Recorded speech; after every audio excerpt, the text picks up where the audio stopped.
ndabakiriye ku munsi ugira kane w'ibikorane byacu turiko turavuga uburyo butandukanye bwo gusabwa mu isi y'imhemu.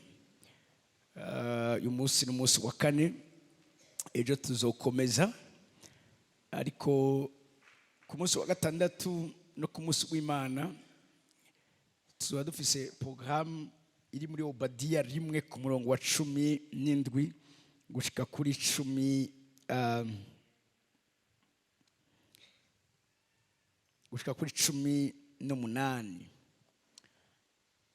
Obadiya 1:17 gushika kuri 18. Narabonye ko mwakunze verse nagumye ndayibona cyane ku mastatu. Yesaya 60 yuko amarembo yawe azokwama yuguruye. Rero ni nayo nimuyigumize hafi y'imitima yanyu. Amen. Aravuga ngo ariko ku musozi Siyoni hazoba ubukiriro kandi hazoba hera. Ab'inzu ya Yakobo bazokwiganzira ivyabo. Ab'inzu ya Yakobo bazokwiganzira ivyabo. Muri New Living Translation avuga ngo, garuka inyuma, avuga ngo mpa ijya NRT iravuga ngo, but Jerusalem will become a refuge for those who escape and to be a holy place. Rabakiro kintu, and the people of Israel will come back to reclaim their inheritance. Hano bavuga ngo muri no version aba Yakobo bazogaruka aho bari baravuye. Raba kino kintu, basabe kwegukira ivyabo. Aha niyo programme zo dufise samedi na dimanche. Ubu ndiko ndabigisha kugira ngo mutahure ibijanye n'imikorere yo mu isi y'imhemu, y'ibijanye no gusabwa. Ariko ivyasabwe natwe turashobora kandi kubisaba. Haleluya. Ngira umuntu hano ndiwe buti ivyagiye ntivyagiye.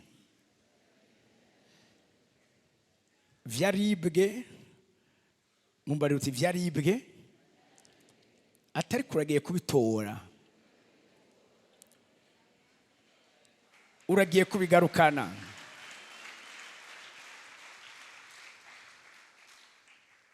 Ndabasarisha gatowe. Umwami wa mbere yatwaye Abisirayeli yitwa Sawuli. Abisirayeli bariko barabwira Samweli ko bakeneye umwami nk'ayandi mahanga. Imana aravuga ati okay, umwami nzomubaha. Hanyuma Samweli ariko arasenga, Imana amubwira uwo mwami ingene bigiye kugenda. Uwo mwami Sawuli bitubwira ngo no mu muryango wa Benyamini yari yatakaje indogoba. Hanyuma amara igihe ariko arazirondera. Icagiye kuba nuko Samweli baramurangiye atari umuntu muvugishwa, ari yagenda umurabe arashoboye kukurangira indogoba watakaje. Hari umuntu mu Benyamini yitwa Kishi, yari mwene Abiyeli wa se Roris ori wa Bekorati wa Afiya mu Benyamini. Yari umuntu umutunzi. Kandi yari afise umuhungu mwiza w'umusore yitwa Sawuli. Nta numwe mu Bisirayeli yamusha ubwiza, kandi yasumba abantu bose bamugera ku bitugu gusa. Yari umujeya. Buke indogoba za Kishi se ziratakara. Kishi barasaba umuhungu we ati hitana umwe mu banyarugo muze kurondera izo ndogoba. Ibi nivyo turiko turakora muri ino ndwi. Turiko turarondera indogoba zacu. Irya jambo ry'ubuhanuzi ku buzima bw'iwawe. Indogoba ishobora kuba uruvyaro, indogoba ishobora kuba mariage, indogoba ishobora kuba gukira, indogoba ishobora kuba gusubira kandi kurotruva imigendane yabo myiza n'Imana. Izi zose ni indogoba. Umwe manyarugo muje kurondera izo ndogoba. Nuko baca mu mugamba w'Abefurayimu no mu ntara ya Shalisha ntibazibona, maze baca mu ntara ya Shalimu barazibura. Baca mu ntara Benyamini naho nyene ntibazibona. Sisi hanyuma bashitse mu ntara ya Sufi, Sawuli abarira uwo muntu bari kumwe ati ingo dutahe, data ntave ahagarika umutima twebwe kuruta indogoba. Nawe aramwishura ati erega muri iki gisagara hari umuntu w'Imana. Wazi nta kintu kiryoshe nk'umuryango wawe ko bagufise nk'umuntu w'Imana. Iyo amene sindi gituma itanshikiriyenga. Nta kintu kiryoshe nko muri kake ko bafise umuntu w'Imana. Umuntu ashobora kuyibaza cyangwa bashobora kumenya neza yuko ivyansa ahandi we bimushikiye biraza gutora inzira. Nico gituma turiko turumva no mabanga reka tuzana ahantu aho ico nabayiye umuntu azogushikira azotunganirizwa aho uzoba rokuru ya nyuma y'abantu. Siniko abantu batiri muri kiro kibanza uraje bagishoye kurondeza ahandi uravyumva habari ikibuze, mugabo Imana ikirondera abantu baba rokuru ya nyuma y'abantu babuze ahantu hose, mugabo rokuru ya nyuma basigaranye n'umuvugishwa n'Imana, n'umuntu w'Imana yitwa Samuel. Bwira umuntu ati ubu umuntu w'Imana Imana ifise mu gisagara cyawe. Surakana umubwira uti ba umuntu w'Imana akenewe mu gisagara cyawe. Haleluya. Umviriza nawe aramusura ati erega muri iki gisagara hari umuntu w'Imana kandi w'umunyatso ikidagikunda cyane. Si umuntu w'Imana gusa, Imana ikeneye gusa kutugira abantu bayo gusa, mugabo irafise na programme kutugira abanyacubahiro. Iyo ameni yabuni yashitse ngaha kandi w'umunyacubahiro. Ivyo avuga vyose bihora bishikirije muri tubwira ngo nta jambo na rimwe ryava mu kanwa ka Samuel uhoraho yemera ko rigwa hasi. Ijambo ryose avuze ryari tegeko mu isi y'imwe.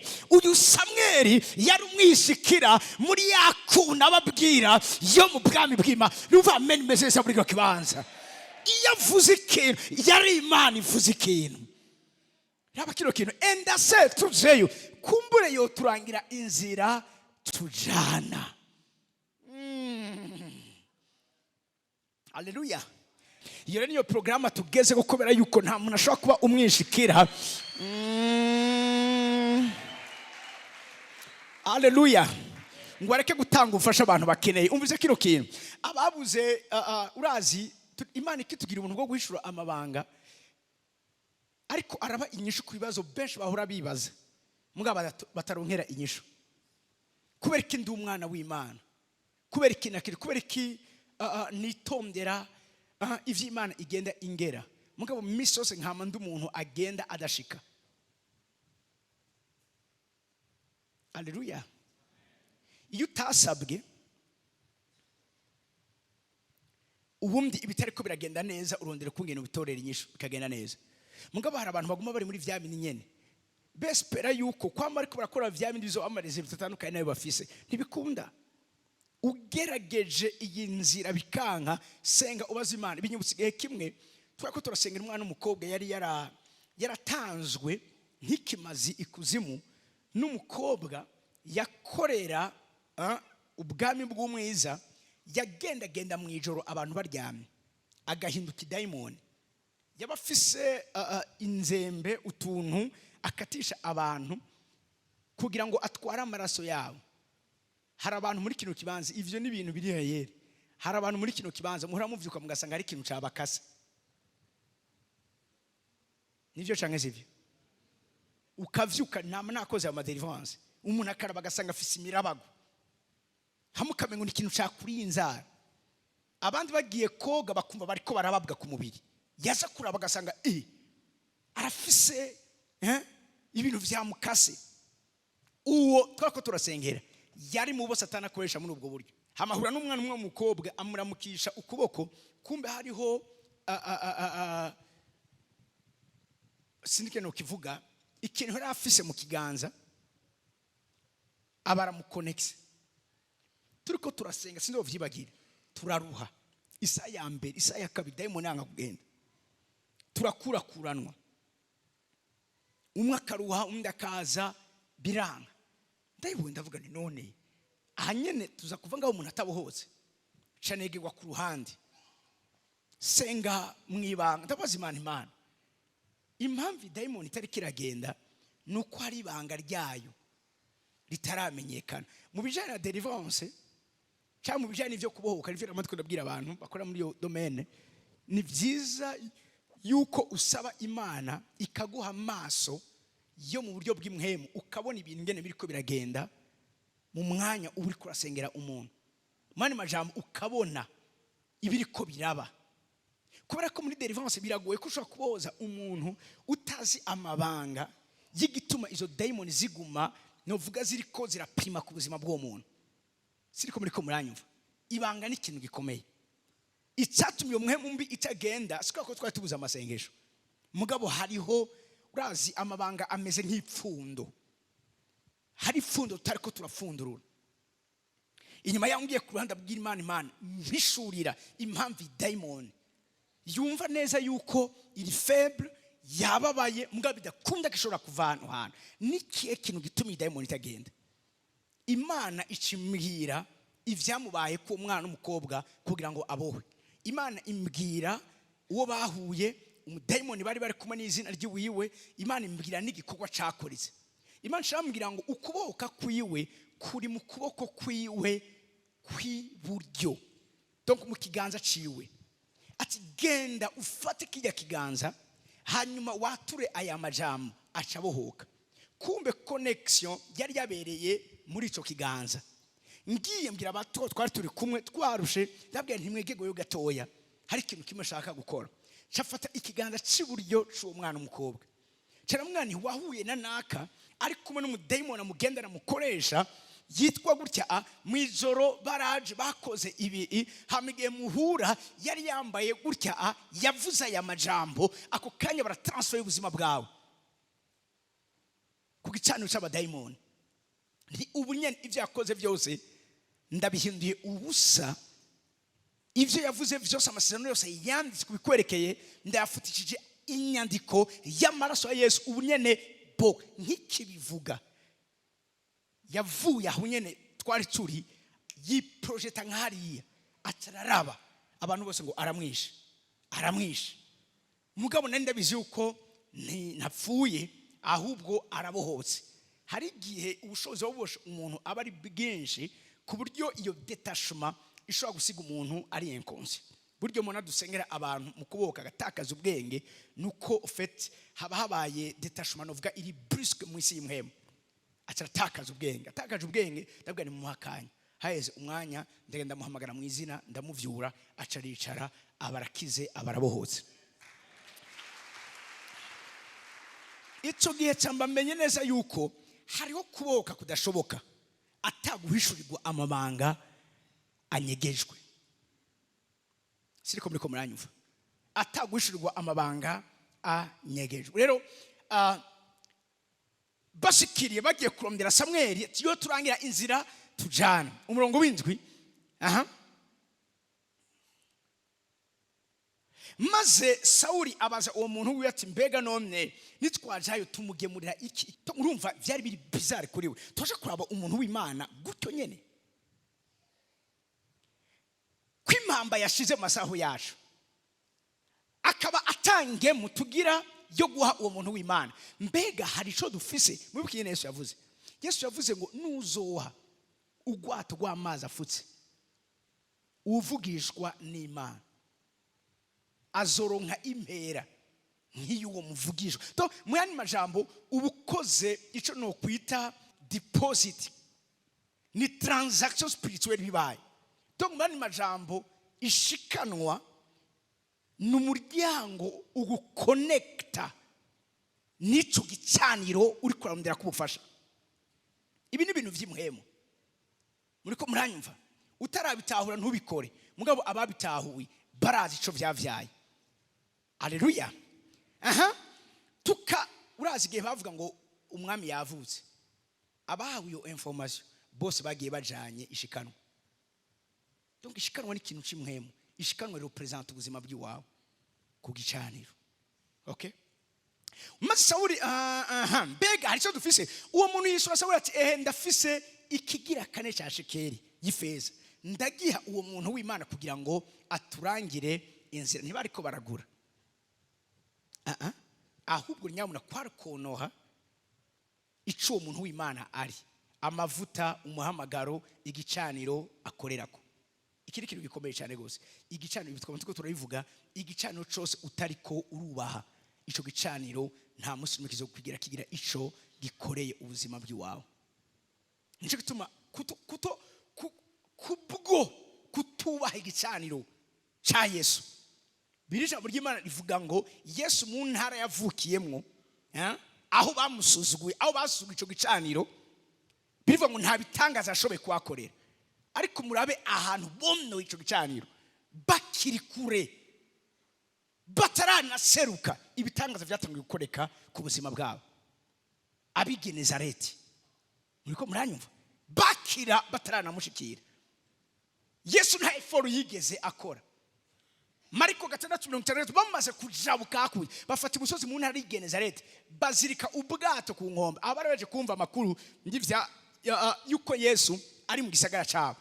Bavuye mu bwato, abaho baca baramumenya. Raba kino kintu, baca baramumenya, birukanga impande zose muri ico gihugu cyose, batangura guterura abagwayi mu nderuzo, babakwiragirana aho bamwumvise hose. Bapfuye kumwumva ahavuye iwabo i Nazareti, nta bitangaza yakoreye. Iyumvire ko Yesu yashobora no guhumura impumyi ikanka guhumuka. Kubera iki? Igicaniro nticari cubashwe. Siko muriko muranyumva, igicaniro nticari cubashwe. Igicaniro aho kitubashwe, aho hantu nta bushobozi kihagira, peu importe ko vyaba bimeze kose. Okay? Ariko aba bamaze, kandi aho yaje mu mana canke mu bisagara canke mu misozi, bashira abagwayi kutuguriro, bakamwinginga ngo bamukore, naho hoba kubuyonga bw'impuzu yiwe gusa, bamukore ko gusa, nibo bamwinginga. Raba kino kintu, abamukoze ko bose bagakira. Ku murongo w'icenda, kera mu Bisirayeli umuntu iyo yagira ico aja gusiguza Imana avuga ati hogi tuje kwa Kamenyi, kuko wavugishwa n'Imana. Ubu kera yitwa Kamenyi, donc sumupfumu yari muvugishwa n'Imana. Nuko Sawuli abwira uwo muntu wiwe ati ni vyiza ngwino tugende, kuko nuko baja mu gisagara aho uwo muntu w'Imana yaba. Bakiduga umusozi ngo bashike mu gisagara, bahura n'abigeme bavuyeyo baje kuvoma. Barabaza mbega Kamenyi niho ari? Umviriza, baramwisha bati ego nguyo aho imbere yanyu, ariko munyaruke. Niho agishika mu gisagara azanywe nuko abantu bagira batange ibimazi ku mpinga y'umusozi. Ico cyo kimuza niyo program afise. Nimwashika mu gisagara muca mumona ataraduga ku mpinga y'umusozi, kuko abantu badashobora kurya ataraza. Ku murongo wa 14, nuko baraduga baje mu gisagara, bagishikayo baca bahura na Samweli avayo ngo aduge ku mpinga y'umusozi. Umviriza 15 rero. Kandi umunsi Sawuli ashikayo, Uhoraho yari yaraye abihishuriye Samweli. Umviriza, ejo nkamango nkaya nzokurukira umuntu avuye mu gihugu c'Abenyamini, uzumwimikisha amavuta abe umwami w'abantu banje. Niwe azokiza abantu banje abakure mu maboko y'Abisirayeli, kuko nitegereje abantu banje kandi ugutaka kwabo kwanshitseko. Ugutaka kwabo, iniyo programme dufite samedi na dimanche, ugutaka kwabo kwaranshitseko. Ico bariko baransaba caranshikireye. Umviriza ku murongo wa 17. Nuko Samweli agikubita ijisho Sawuli, oramwe ati ehe nguyo umwe nakubariye, uyo niwe azoganza abantu banje. Haronuze akadisikizo kabaye niko shaka. Nuko Sawuli yegera Samweli aho nyene mwirembo ry'igisagara, aramwe ati ntabantu ndangire inzu ya Kamenyi aho itumbereye. Ntiyari bwamenye ko ari we. Samweli aramwishura ati erega ni jewe nyene Kamenyi, noneho tuje ku mpinga y'umusozi kuri uyo munsi, muri busangire nanje, maze ejo mu gitondo nzokurekura ngusobanure ibiri mu mutima wawe vyose. 20. Kandi ahare nashaka mbiri umuntu ari ati iri niryo jambo ry'ubuhanuzi dufise muri nonzwe, kandi kuvyanza ndogoba zawe ngira umuntu wese kubizana vya bibazo ufise uri kuronderera inyishu uri kurondera Imana igira icyo bikoze ko kuvyaza ndogoba zawe zimaze gatatu zizimiye wewe sinzi imyaka bimaze sinzi amezi bimaze ariko uvuga ungena Imana ikiravugana natwe kuri no musozi ntibiguhagarika umutima zarabonetse aya mahishurwa nashobora kuza ivyo uri kurarondera bitaraboneka Amen ya muri kino kibanza kubizana n'ugukira kwawe kubizana n'igitangaza wifuza kubizana n'amaperse yanyu kubizana n'amadestine yanyu kubizana n'ibitumye mwangaza imitima ntibisubire kubahagarika umutima ijya kontra karya kazi ijya promotion kumenya icyo ubwiza gukora zaramaze kuboneka. Hallelujah. Bihera mwisi mpemu bikarangiza mwisi tuboneza amaso arabizi ariko uvuriza ikintu cyabaye umwe yari karondera indogoba undi nawe yari karondera umwami hariho randevu y'Imana muri ino nzu aho ibyawe bigiye guhura n'ivyo. Hallelujah. Hallelujah. Ibyawe bigiye guhura n'ivy'Imana umwe ari karondera indogoba undi nawe ari karondera umwami sinzi impamvu waje muri kino kibanza ariko nagomba ndakubwira ngo mareklamation tuvuga hariho gusabwa mu buryo bw'ijoro hari ab'Imana isaba ntituvuga gusa gusabwa mu buryo bw'umugwanizi mu buryo bwa satani hari n'abantu ijuru ririko rirarondera muri kino Mera tushu umuntu rero ndimubwire ngo uri kurasabwa nijoro nivyo hari ibyo basabye ku buzima bwe ariko nijoro naryo riko riragusaba sinzi ko umuntu akava muri kino kibanza. Hallelujah. Gusabwa n'ugusabwa. Hallelujah. Hallelujah. Kuvyaza ndogoba za mera tushu umuntu rero ndi wawe utuye ni message yiwawe kubwaza ndogoba zawe kubizana no kumenya uwo muzobana kwawe ntibishoye kuguhagarika umutima kubizana no kumenya icyo ukora muri kino gihe ntibisubire kuguhagarika umutima ibi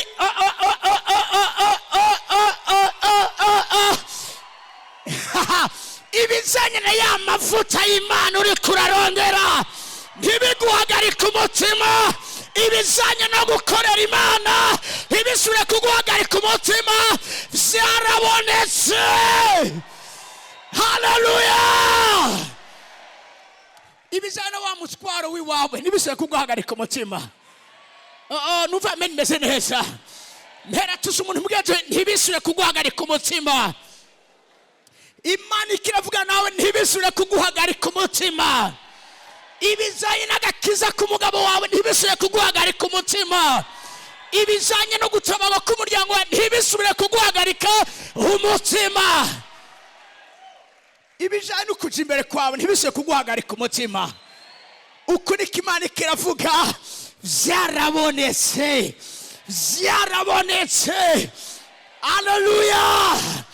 Iyo turiko turakomoza ibyo twasabwemwo canke twanyazwe nukuzira mu ngiro nukuzana nukugarukana numva meze neza ivyari vyatwawe kandi biza kino kintu.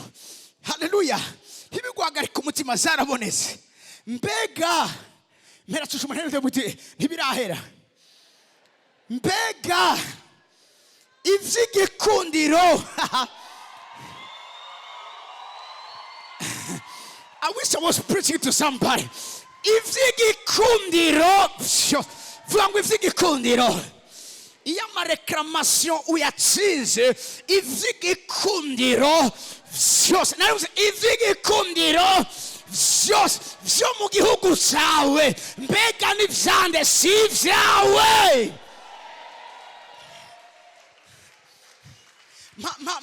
Mpamucongereza ivy'igikundi vyose vyo mu Bisirayeli bibikiwe nde? Si wewe nyene n'inzu yose yaso n'inzu yose yaso. Mutonzangwe, and I'm here to tell you that you and your family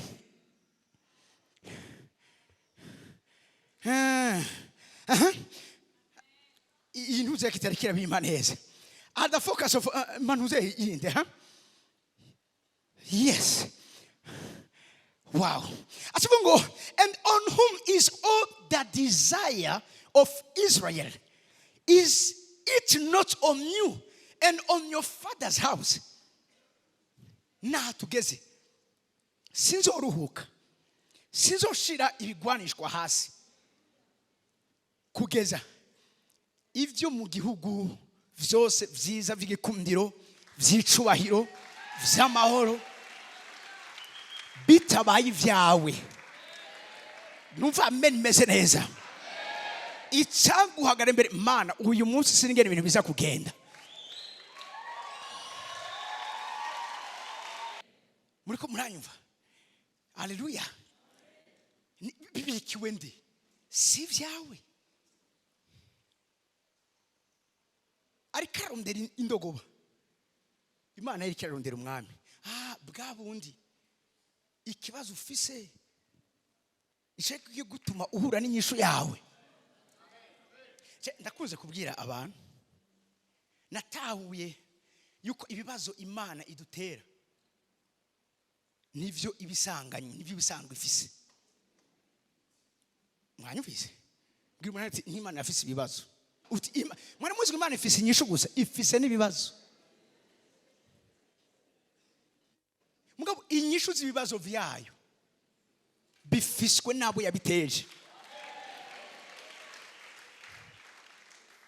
Je m'explique. Bibiliya ivuga ngo Hana yari ingumba kuko Uhoraho yari yaramuzivye inda. Hana si ingumba kubera ko Satani yari yamusavye. N'Uhoraho yari yaramuzivye inda. Bwamundi hari abantu bagumba niko bavuga kubera bivuye ku Mana.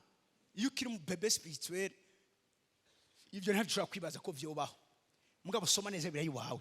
Hana yari ingumba Samuel wa mbere rimwe kumwe. Ariko Hana yamuha umutigene kuko Uhoraho yari yaramuzivye inda. Si Satani yamuzivye inda, ni Imana yaramuzivye inda.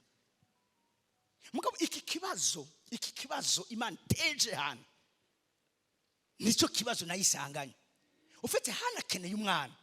Muga n'Imana nayo nyene ikeneye uyivyarira umuherezi. Igihe cyose Hana yasenze kubera Penina, Mana nkureka agasuzuguro ka Penina. Imana kubera ko atari ico kibazo yari ifise, yari ifise ikibazo cy'agasuzuguro. Imana yari ifise ikibazo cy'umwana azovuka akaba umuherezi wa. Biricubwira ngo Eli yarashaje asiga abona ivyijiji. Ijambo ry'Imana ryarisigaye ari imboneka rimwe mu bahungu biwe, nta numwe yari yaratoje kugira ngo azomusubirire. Bakora ibizira ku gicaniro. Toka Imana yari ifise ikibazo n'inda zo umuherezi. Mugabo icyo kibazo kubera ko igifise ikigiteza Hana umunsi yahinduye isengesho.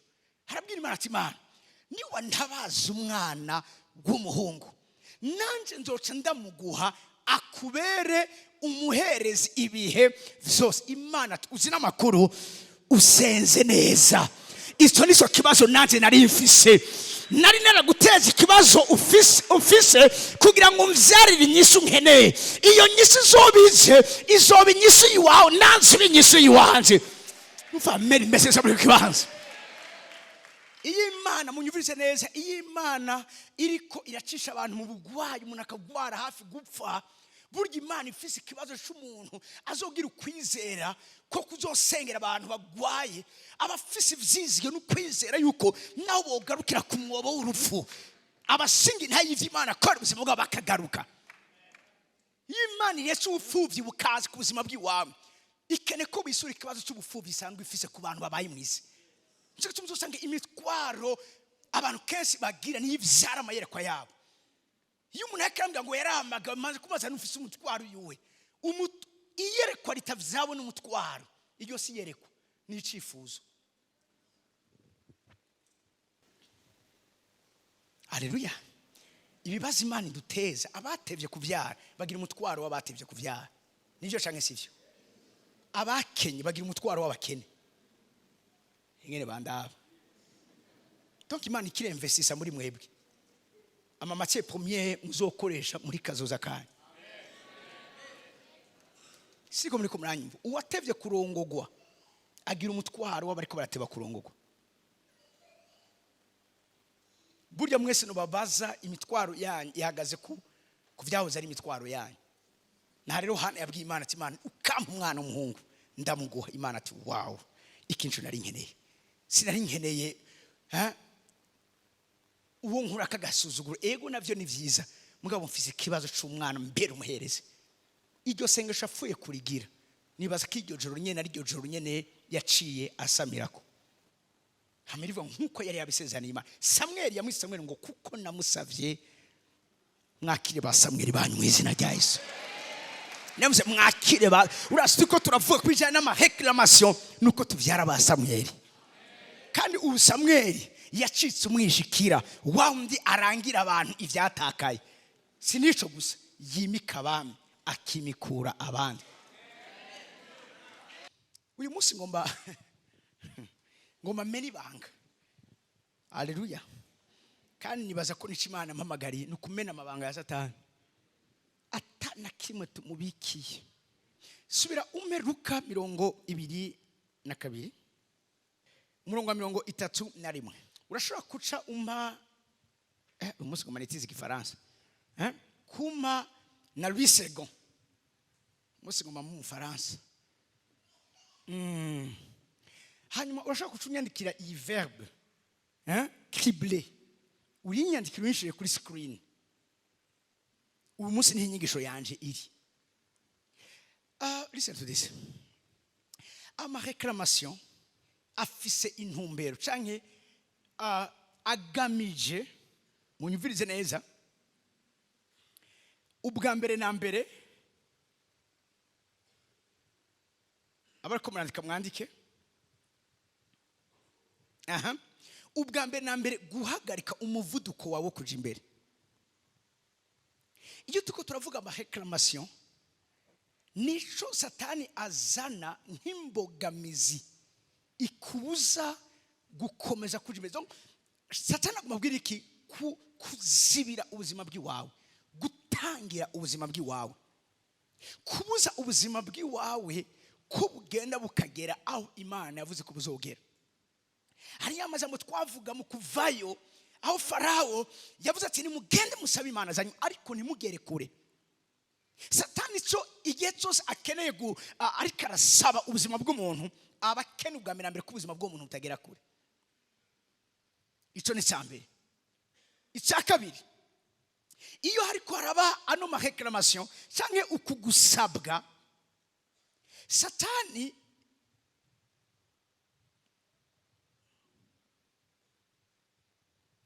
aba agamije munyumvirize neza kureduiza cyangwa kugabanya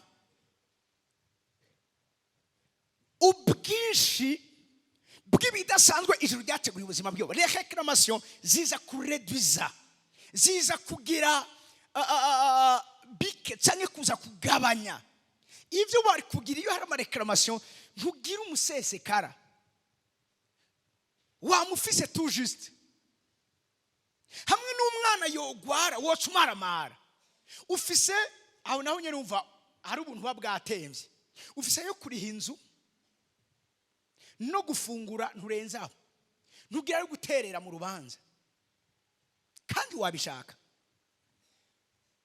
Ikintu cyose Imana yari yaragambiriye kuzoha umuntu nk'umugabane wiwe, ico imiso Satani yamaza kukireklama, yamakizana ko ibirego, yamakizana ko gusabwa kugira ngo ico kintu kitaba uko Imana yagitunganije. Hama kandi murabe kino kintu. Isaka biritubwira ngo aragenda asibuza amariba yase yari yarasivye. Isaka siwe yimvye aya mariba. Na mariba yase mungaba Abafilisitiya bari barasibije. Isaka gira umugambi wo kuyazibuza. Ikirene cyo nita kugira iki gusubira kwegukira cyangwa gutsinda ama réclamation, kuko ama réclamation azagira iki aza gusivya amariba yiwawe. Gusibuza amariba kwa Isaka kwari kongera kandi gusubira kugira iki gushaka kwegukira kuri claiminga ivyiwe. raba kino kintu agiye kuyasibuza nta kibazo Isaka yari afise, kandi birivuga ngo ayita ya mazina se yari yarayise. Umviza hepfo, bukeye abantu ba Isaka bimba muri ico kibande babonamwo iriba ry'amazi adudubiza. Barabonye iriba ry'amazi ridudubiza. Ako kanya abungere b'Igerari batongana ayo mazi n'abungere ba Isaka bati aya mazi na yacu. Iri riba ritaraboneka nta numwe yaje kuyatonganira, nta numwe yaje kuvuga ko arayiwe, mugabo apfuye kuboneka. Reka amasozi baryana a chaque fois hari opportunité ibonetse, resistance iza kubera ayo mareklamation. Siko muri ko munanyuma Imana ikeneye kugira ivyiza vyose vyo mu gihugu, ariko umwasi wawe nawe akeneye ko atakiza na kimwe cyo mu gihugu kiba ishi wawe. A chaque fois rero hari intambuko yo kwegerwa imbere wegereza iriba ryawe. Ako kanya niho hatatangura amareklamation. Birivuga ngo Isaka yita iryo riba Eseki ngo kuko baritati, kubera ko habaye ama dispute, kubera ko baritukaniye, kubera yuko barigwaniye. Iyo Isaka acaguma ngaha yari kuba wenyene ubwiwe aheze kwinyagisha, bongera kwimba irindi. Suki vya mbere vyanse bisigura ko ivya kabiri bitazokunda, ivya gatatu bizazokunda. Abatojejwe no mabanga turiko turababwira ikintu cya mbere Imana ikora muri mwebwe, ifoza inkomezi zayo muri mwebwe, kuba abantu bari patient, kuba abantu bafite endurance, kuba abantu b'abagwanyi bagwanira ivyabo gushika babishikiriye. Naryo nyene bararitonganira, aryita sitina.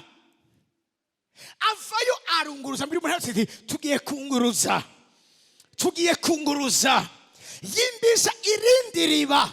Ntibaritonganira. Urazi iyo umaze kuba umuntu w'umugwanyi n'umwansi wawe, umugwanizi wawe aratinda akamenya uyu muntu uko nzomugwanya kose ndiko ndaruhira ubusa. Mugabo hari abantu bapfa gukanga gusa bagaca bakanguka, ariko abigishwa aya mabanga y'ibijanye no gusabwa kubera mu isi y'imhemu barazi neza ko atari abantu babwirizwa gucika intege ku kambere. Amen. Message muri kino kibanza yimvyirindi ntibaritonganira. Kubera iki? Yari karakura, yari karaduga. Imana igeze ahantu imwizeza kumuha iriba riri mu kibanza cagutse. Aho hantu aca hita Rehoboti. Biri muri ati inundwi n'indwi igiye kudusiga muri Rehoboti zacu.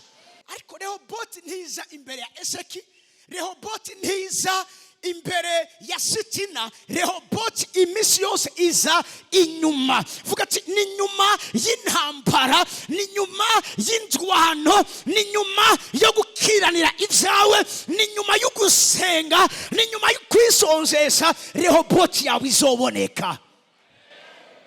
Iyo abantu baronka ikintu kitabatamije, cyamenye neza yuko ico kintu atagaciro kigira.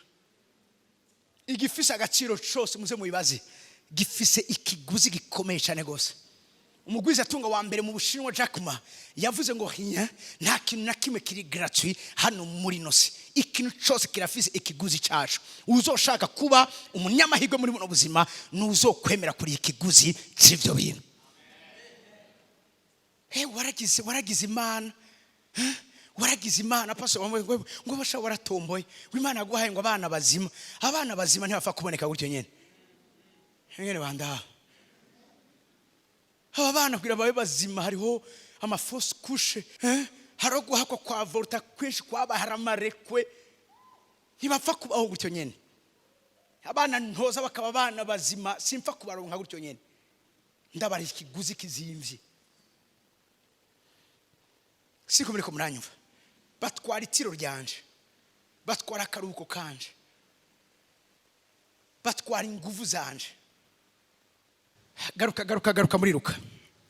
Maya verbe. Yesu aravuga ngo Simoni. Ese nabwiye ko Simoni arepresenta wa muntu wacu wa kera. Kandi urya aguma ariko ararondera aho aca. Urya muragendana. Gusa igisabwa nuko umudomina. Ariko besheje regarde araduga. Ukirotruva wasubiye muri vya bindi vya kera. hari ibyanditswe byinshi si kumwanya uza kubidukundira bikwereka ko vy'ukuri wasabwe nejo ubundi ukumva bimwe wari warahevye biriko birasubira kandi kugaruka muri wewe wasabwe ugatangura kumva vya bisigo by'ubusambanyi biriko birasubira kugaruka usoye gutangura kandi gusa kwiyenteresa ko mudasangiye igitsina umenye neza ngo wasabwe iyo amareklamaso ari karaba Satani agaruka na Simoni Yesu yahinduye Petero nico gituma Petero yavuze ngo mwame mugavye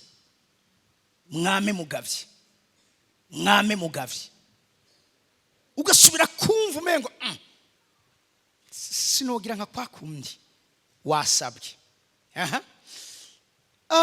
iyo tugiye gusoma aha nta birebire mugabo Yesu avuze ngo Simoni Satani yagusavye ngo yabasavye ngo abagosore nk'ingano vous a réclamé pour vous cribler comme le froment cribler iri jambo muri definition isanzwe ariko jewe hari yo nshaka hari isigura ngo percer un objet ou une personne en de multiples endroits gutobagura umuntu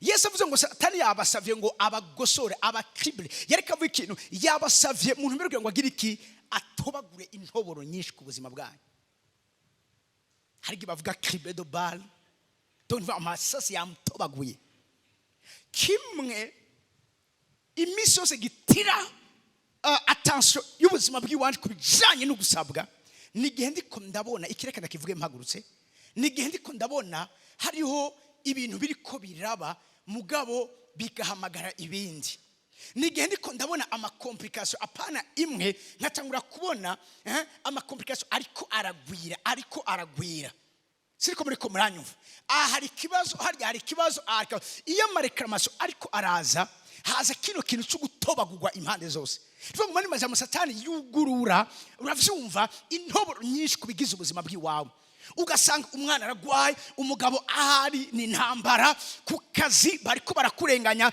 si kintu kizira rimwe ni ibintu bizanana imisosi ukabona ikintu atari kimwe kize kuri kwa comyene ututanga umenye neza ko wasabwe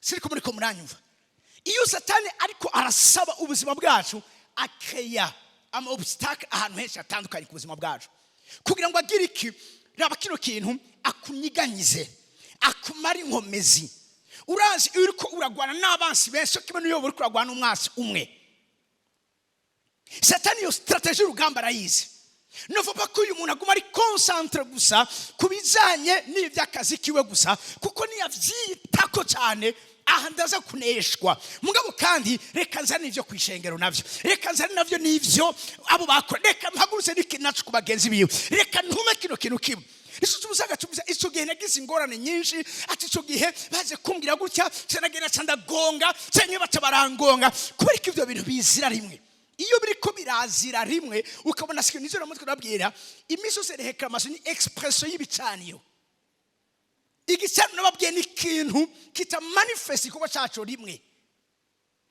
yikintu ari gicaniro kije kimera nka shema do umengo hariho urukurikirane hariho protocol biteza gusuiva siriko muri ko muranyumva haleluya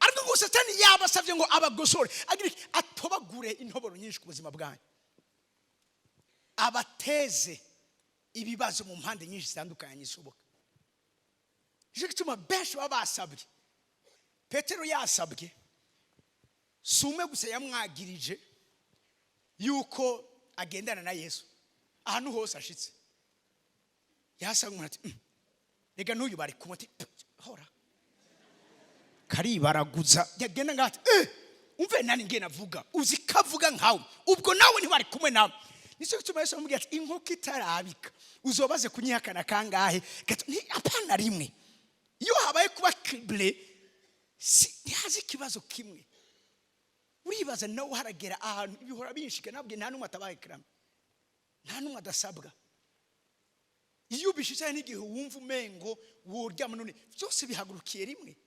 Niki naco nibi navyo iso gukora raba kino kintu so gucika intege. Hari wacambira ati jewe bimeze gutyo cangena nkaryama. Uryamye iyo ari ugusabwa uryamye ukavyuka usanga bikurindiriye. Nta bintu byo gupfufahaza. Uragitorera inyishu canke murahangana gushika numva meze muri cyo kibanza. Nuko bimeze. Yabasavye ngo abagosore nk'ingano atobagura intoboro nyinshi. Abatere mu mpande nyinshi zitandukanye. Ababuze isaganizo. Iyo marekramasi ari karaba umuntu arabura isaganirizo. Turi abantu bamaze gushika aho hantu. Okay, ntiwari uzi ko ari amarekramasi abari karaba mugabo ntibande bamaze kuba muri ivyo bihe. Ibiganza byanyu hejuru. Ukibaza ati none ibibazo byose by'isi byose bihagurukiye jewe. Bamwe gatangura kwibaza ati no nibaza yuko kumbure petete ni hejuru nacumuye kubana Mana mbwira icyaha nakoze ni yani. No si icyaha. Yobu nta cyaha yari yakoze. Twagarutse kwa Yobu. Ewe Yobu ndagukunda. Yobu igice cya mbere. Umviriza. Ku murongo wa 13. Umviriza kuba kiribisho bisobanuye. Maze umunsi urizina abahungu n'abakobwa ba Yobu bariko barasangira banywera vino mu nzu ya mukuru wabo. Haza imbitsi kuri Yobu. Imbitsi rivuga ngo ni mu message. Ati inka zariko zirarima n'indogoba zarisha iruhande yazo. Indogoba n'inka. Maze abasabeya barazinyaze barazitwaye. Mbere nabungere babarikishijwe inkoto ntibazitwaye zo nyene nabungere babishe.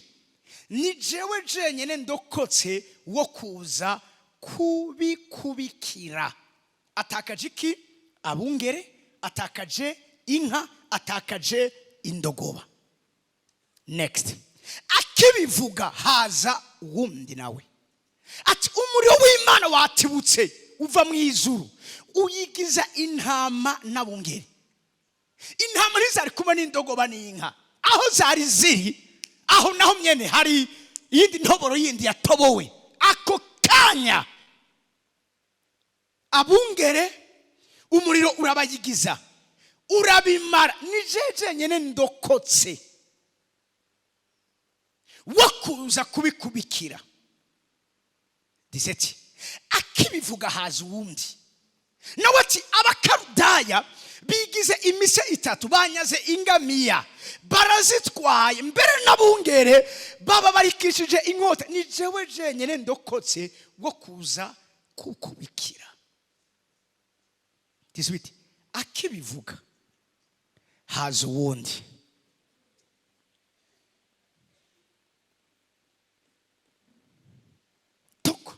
Ni urukurikirane rw'amakuru mabi gusa. Urukurikirane rw'amakuru mabi gusa. Ndaza kwivuga mu mwanya ibikogwa vy'amahekramasi. Kubura kwa gasakisaki.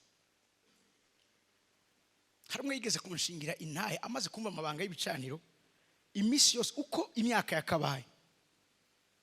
Ku mwaka hari umuntu yapfa mu muryango kandi wa hafi. Kuva umunsi yumva ayo mabanga agahaguruka kubaka igicaniro yambwiye ati maze imyaka 5 atawundi muntu arasubira gupfa.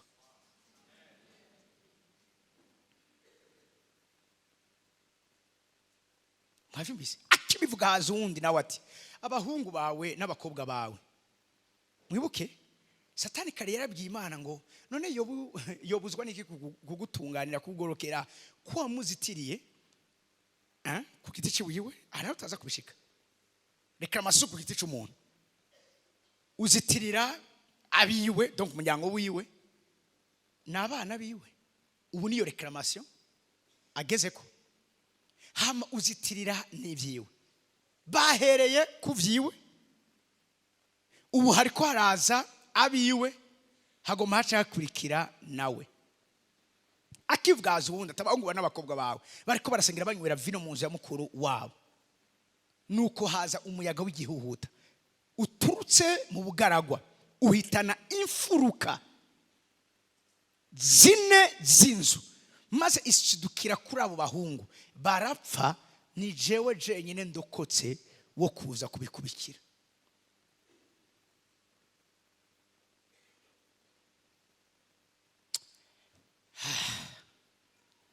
Maze Yobu ava hasi yitantamura ko umutamana wiwe yimosha inkomvorera, donc igipara, yikubita hasi harasenga. Mvuze ngene yasenze ati, navuye mu nda ya mama nambaye ubusa, kandi nzosubira mu nda y'isi ataco nambaye. Uhoraho niwe yagavye, kimwe tukunze kuvuga ngo Dieu a donné, Dieu a repris. Niwe yagavye kandi uhoraho niwe agaburuje. Izina raba kino kintu, iyo abari wewe irisengesho wewe urugira, tubesense irisengesho wewe urugira, irisengesho wewe urugira. Akivuga ngo izina ry'uhoraho, Yobu yari umuntu spirituel, nirishemagizwe. Muri ivyo vyose Yobu ntiyakoze icaha canke ngo ahereze amafuti ku Mana. Iki nico kintu tuzovuga ku munsi w'ejo, gute dutsinda ama réclamation. Chapitre ya 2, nababwiye ndiko ndavuga criblé, kugosogwa. Ico gusobanuye uwundi munsi abana b'Imana baje bashengereye, naho nyene haza réclamation. Satani ntiyagarukirije ngaho, aragaruka. Niyo atawe kumubwira ati, erega amagara nta kintu na kimwe coza kiyaruta. Ayo majambo twasomye ejo. Uraba Satani mbega witegereje umusavyi wanje, nyarukiriza, Satani yishira uraho ati amagara akabwa yandi. Mbere ivyo umuntu atunze vyose yobitanga ku magara yiwe. Donc ariko aramwereka yuko ati ku magara, amagara ubuzima bwiwe buri hejuru y'ivyo bintu vyose twago turavuga. Donc mwani majambo ubu nkeneye gukora kuri we. Yari réclamation yo ku giti cayo. Aha nigihe munyumvirize neza, ama réclamation yaciye ku bindi bintu vyose, mugabo hakagera kuri wewe. Narababwiye ubushize, ngiye numvishuje mbwira ngo ngwaye igitero ca AVC. Ngize gutya numva cyamaze gushika. Narababwiye bamwe, sinibuka ikorana kivuzemo, Imana ati vyuka usenge. Ndavyuka ndacirukana, parti imwe yamaze kugenda, yakanye yatimvye, numva igarutsemo ubushuhe jewe. Narigeze kwabyirinye, nigeze gusengera umuntu, sanga ivyo nsambuye yari renfort yari yavuye i Tanzania hano ita Karonda. Ndabisambuye haca bareklamaza ati, ibura bidukoreye natwe turagiye kukwihora. Ati tugiye kuguteza accident kandi ni wagwa ntuzovyuka. Ico gihe mva muri ville haraki amamoto yaragikora, hareze igihe ngiye ngeze hajya kuri finance shasha, akavura karagwa. Urazi ya réclamation ari karaba, womengo meteo ivyaremwe vyose umengo vyagiye inama yuko bigukomplikira ubuzima. Naho ukavuga ati none vyakweri, nukubwiye ati simba ngira ico ndagufashije, imodoka zirazigongana imbere yiwa bagaca bugara ibarabara, kandi yakubwiye ati ndiko ndihuta utevye kazi kawe.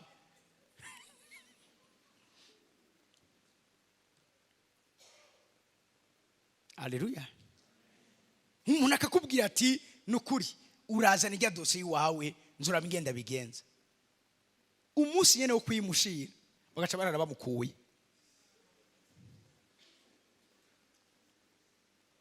Narigeze kwabwira umuryango nasengeye, uwo mu mama twahuye agomba deprime, nimba atari ya deprime, arambwira ati mukozi w'Imana, twebwe iminsi yose yari ikintu cyiza kigomba kibe mu muryango, uwo kigomba kibe ko acapfa, ucumbwira ngo n'ama coincidence n'ama réclamation. Satani amara ati uyu muryango uragiye kuva mu bibazo byabo kubera uyu muntu. Iminsi yose ama réclamation aza aviza les têtes. Ikiwa utari umutwe nta na réclamation ikerewe kuri wewe. Siniko muri ko muranyumva. Haleluya. Hari abantu Satani ubavuga ati aba ntaco bantwaye, aba turakorana. Canke abantu nibafe kwibera aho ni bon. Ntaco bantwaye. Mugabo umuntu wese afise icyo atwaye ubwami bw'umwiza, uwo muntu arasabwa. Amen. Kuba criblé no gutobogwa impande zose. Ukabibona reka kuryama ngo sinzire. Reka kuryama ngo sinzire. Senga, mbwira umuntu ati senga. Senga. Haleluya.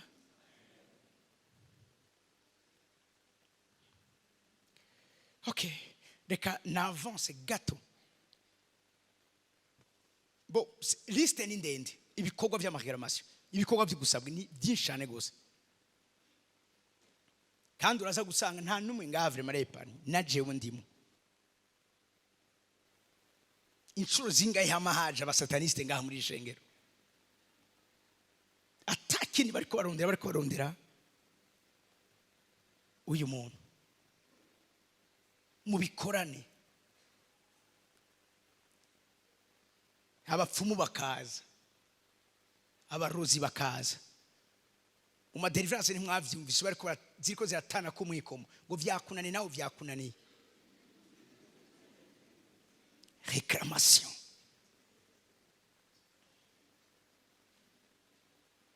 Haleluya. Ngibi ibintu bizokwereka ko hari amareklamas ku buzima bw'iwawe. Abandi kamwandike. Igihe cyose uri kurashikirwa n'ibintu bidasobanutse, uzomenye neza ngo hariho amareklamas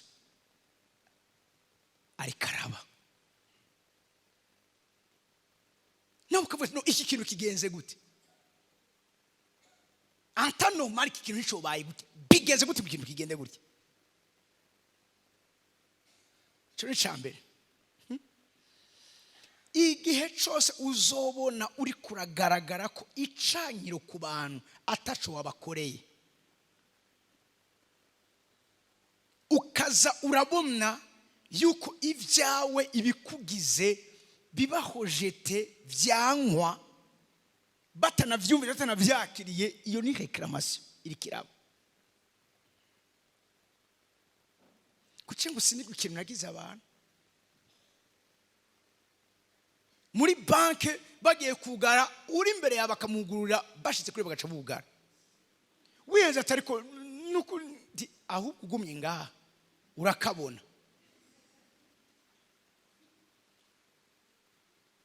Hari abantu muri kino kibanza ashaka ateguye urubanza rwa mariage, hari umuntu acafa mu muryango gaca babanza kuja mu kigandara bagaca baroporta.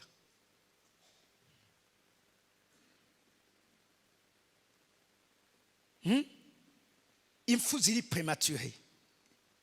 Ayo namareka ivyo nibikorwa vy'amareklamas, nibikorwa byo gusabwa. Inda ziguma ziriko ziravayo. Ikindi gikorwa cyo gusabwa. Iyo wasabwe ugira intege nke zo gusenga.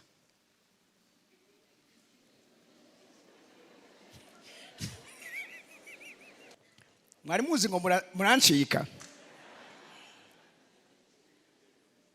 Ukumva uravyumva wosenga mugabo hariho une force, hari ikintu hariho uravyumva nyene vuga gute ikintu kikuremera subira hasi wasabwe. Mwibuke ko Yesu yarabwiye kandi yari juste imbere gatoya yo kubabwira ko basabwe. Yesu abajana gusenga agarutse agasanga basinziriye. Arabwira ati muraryamye, mwasabwe muraryamye. nimuhoze mu Mana nanjye n'isaha n'imwe. Bakavyuka yasubira gusenga agasanga bararyamye. Agarutse gatatu turazi nimweryamire. Naco mugikiza sinzira. Bandanya mubokora. Ngira umuntu ndi wabo igihe cyose uri kurumva ari ingufu ziriko zirakugwanya. Ukumva ko urashaka kwisonza, ukumva ko ari amasengesho ugomba gufata. Mugabo bikanka. Hariho hekramasi aho hantu. Intege nke zo gusenga.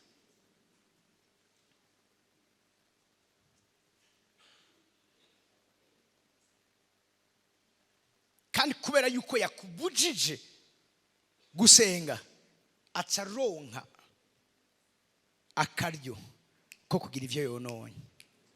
Gasha umuntu ngo cenga urazi ngo nta kintu ngo kifa kubasha ngo je ngo ntabibonye, ariko biraba wabibonye. Nguti ibintu wabibonye ariko bikaruka kuba. Igihe cyose gira ndacongeyeko. Igihe cyose uba averti, umenyeshwa ibigiye kuba.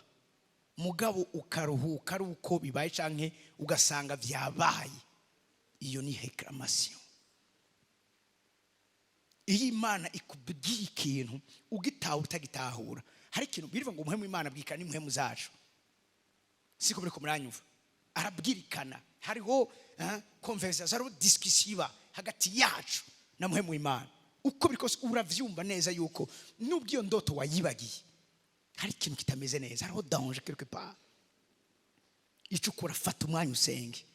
Soit Imana izogarukana iyo ndoto canke ikubwire mu buryo bwagutse ico ikigambiriwe gukorwa. Intege nke zo gusenga. Tugeze gushaka ngaha. Ikincerekana reclamation nige hariho gucika inguvu zo kugwanira ivyawe. Ngo jewe ngurumva ngo mbonye ngo bidakunda ngo ndabireka. Reclamation ucubireka.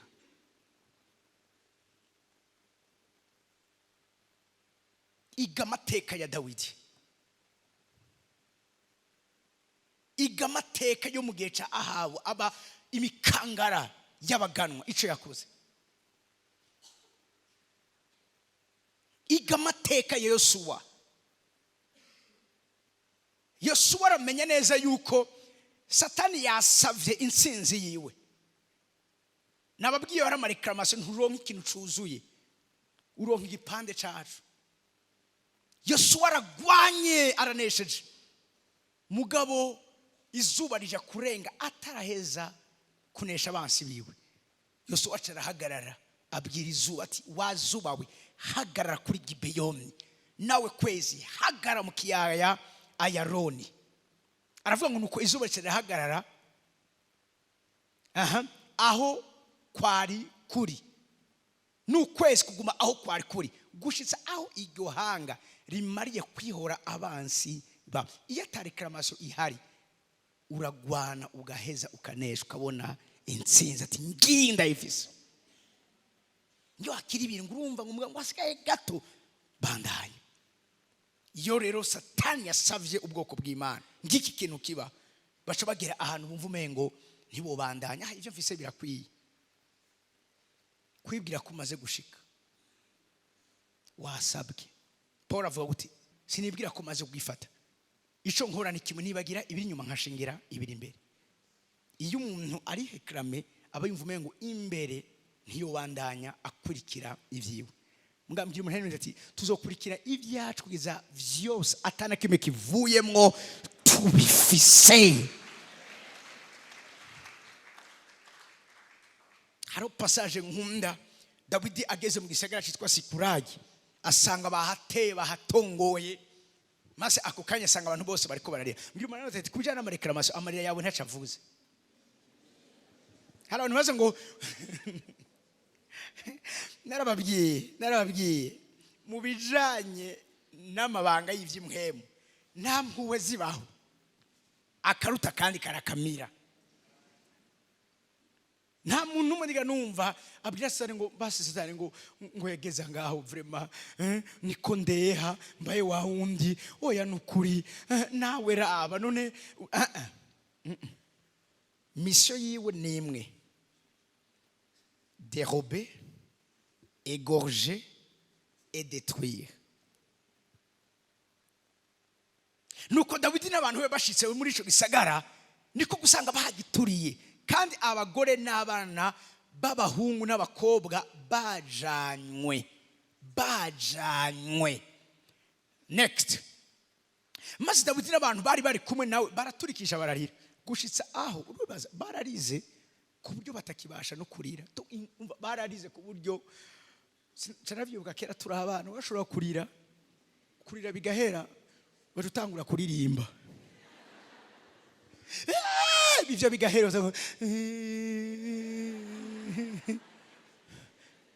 hari ngiye bakubaza ngo nta naka umboneye aciye nga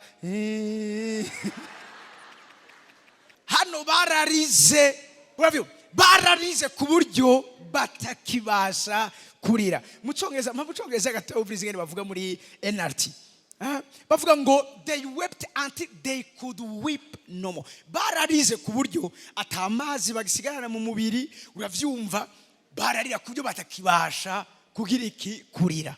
Kubera iki? Barushe, barize, amosozi yose arakama muri bo.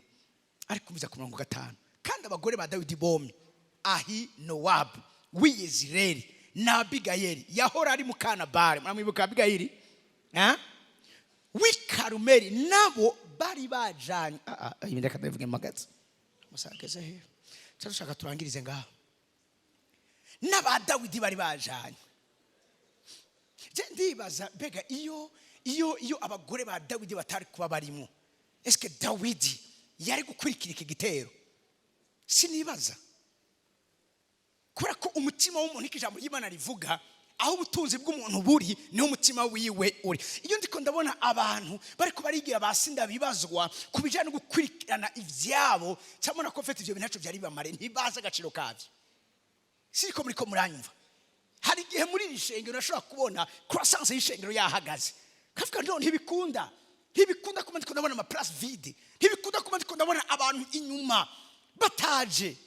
Aya n'ama reclamation, kubera ko nzi neza yuko babasabwe adakene ko baza mu ngoro y'Imana ngo bumva no mabanga baza kugwanira babona ivyabo. Sishobora kubireka gutyo nyene. Hari amasengesho nkora amanama arongozi twana none ntibikunda, kabantu baguma ariko barasa vya bintu usanga ku misi y'imirimo ishengero ni vide, dimanche ugasanga ntibagira aho bashira abantu. Ivyo ndavyanse kuri kino gicaniro n'izina rya Yesu. Ruva meze neza. Nta mucunguzi asenga umunsi umwe mu ndwi, nta mucunguzi akorana mu nzu y'Imana rimwe mu ndwi. Hariho kunyagwa biva. Dawidi yumva ngo abagore be bajanye, maze Dawidi agira intumwa nyinshi. Ibi nivyo aya masengesho tuko turasenga samedi 12h na masengesho y'intuntu. Nje namandikora kuko mu muryango yanyu abantu ntibaramba, abantu ibigwara biri bizarre, abantu bapfa biri bizarre. Ayo n'ama reclamation, hagarara ukurikira ico gitero. Dawidi reka ntangize. Dawidi yumva ko n'abagore babatwaye ngo agira intuntu nyinshi, kuko abantu bavuga nk'abagomba kumutera amabuye bose nakabonge kubw'abana babo n'abahungu babo. Ibi nicyo stani imisozi mari karondera, arondera ubuzima bwacu, arondera abacu, arondera n'ivyacu. Niho amareklamation aba ari. Ariko Dawidi ikindagikunda cyane, ariremesha. Ngira umuntu arimo ati iremeshe, inyishu ziragiye kuboneka, iremeshe, indogoba zawe ziragiye kuboneka, iremeshe, ibyiza byose byo mu gihugu biragiye gutaha iwa, iremeshe. Hallelujah.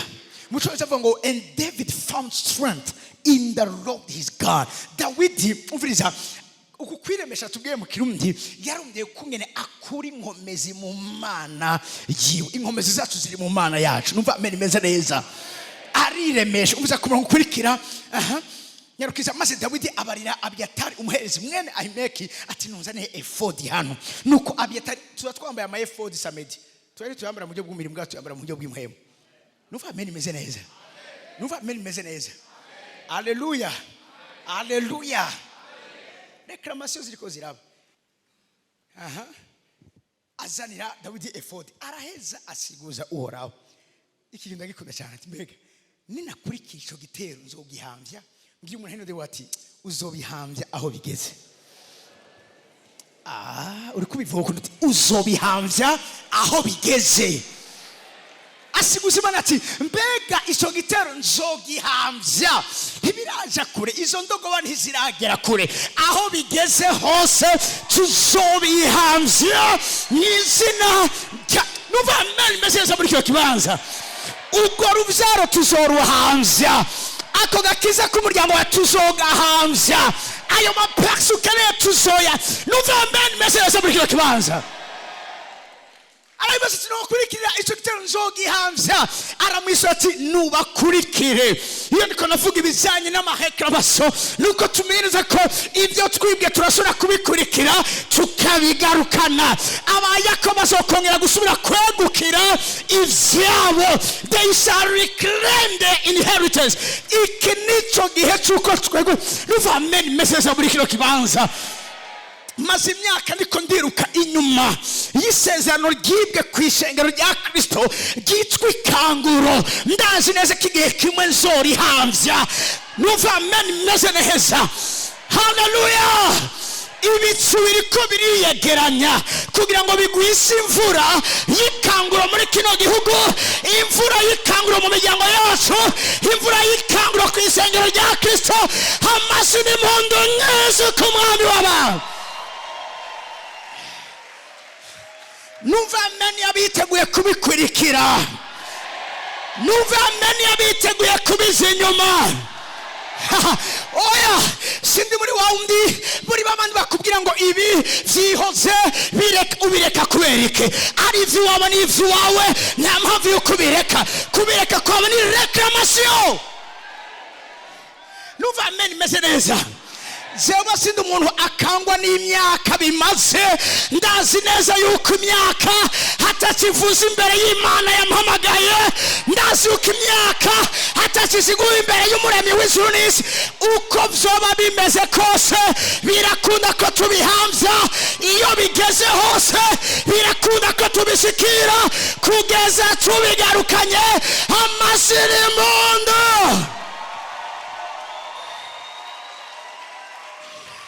Hallelujah. Tugiye guhagarika todo mortalite mu miryango yacu. Aba bantu banditse muri cyo kiba. Tugiye guhagarika umurindi w'imfu mu miryango yacu.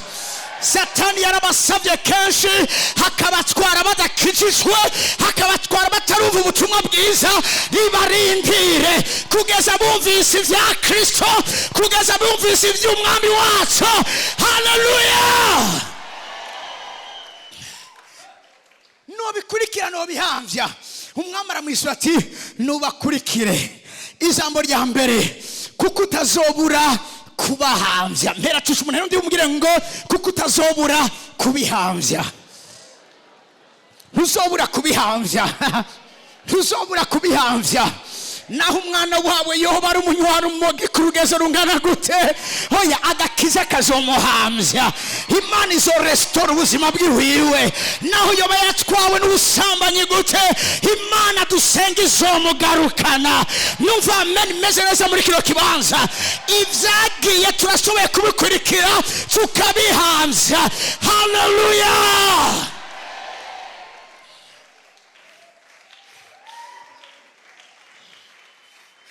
Umunsi umwe shangaruka ngaha.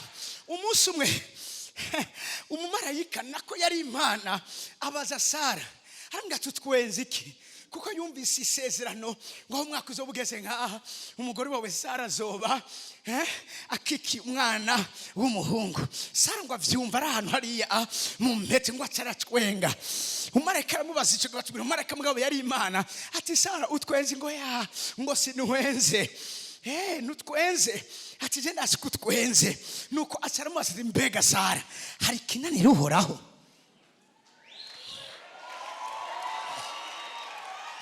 No, nawe mbere muvuga butumwa uno mugoro mugira ati nta kinanira Uhoraho. Nta kinanira Uhoraho. Nta kinanira Uhoraho. Nta kinanira Uhoraho. Amen. Message muri kiba. sinzi nimba bakwirukanye, sinzi nimba baguhote, sinzi ko baba bakurenganize, naho byahagiye nta kinanira uhoraho. Ibyagiye turasubira kubikurikira tukabihanza, hama kandi tukabigarukana amasi n'impundu nyinshi ko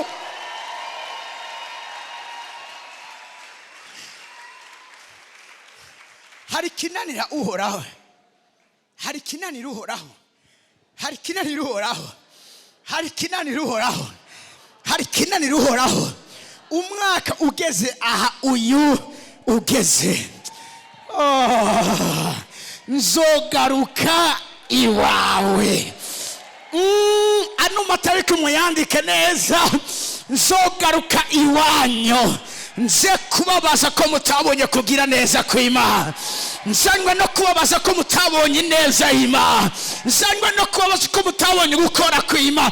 Nzogaruka iwawe. Sara yabyaye umuhungu, nzogaruka iwawe. Sara yabyaye umuhungu. Uyu mwanya n'ingumba, ariko ninagaruka hazoba yabyaye, hazoba yagwiriye, bizoba byakunze, bizoba byasobotse, bizoba byaciyemwo, uwari hazoba yabikoze.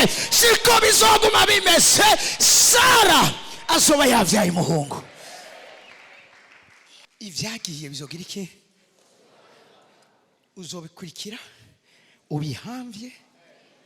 Niwamara kubihambya, Imana akomeza ikavuga ngo uzogira iki?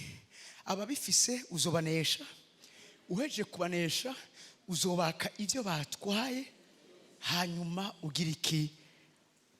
Uzobigarukana byose.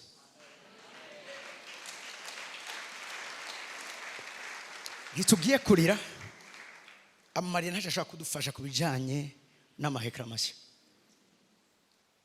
ariko kwambara ibigwanishwa by'intambara nivyo bigiye kurira ico bidufashije mu kugarukana ibyacu byanyazwe.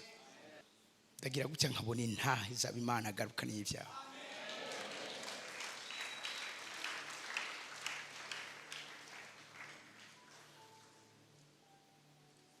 Unamisa amaso yanyu.